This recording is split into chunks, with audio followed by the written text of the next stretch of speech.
Terkait pencabutan Peraturan Gubernur Nomor 23 Tahun 2016 tentang perizinan angkutan batubara melintasi di jalan umum mulai 8 November sesuai kesepakatan rapat yang digelar oleh Sekda dengan seluruh perusahaan angkutan batubara dilarang untuk melewati jalan umum.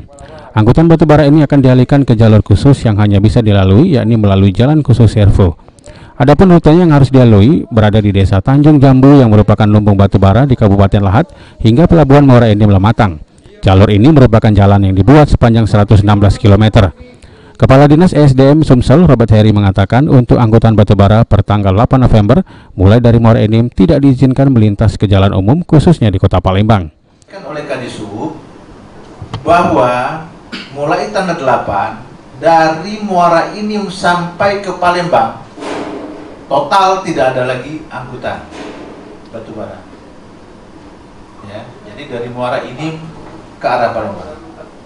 Nah, selanjutnya Ade Sunandar, PAL TV.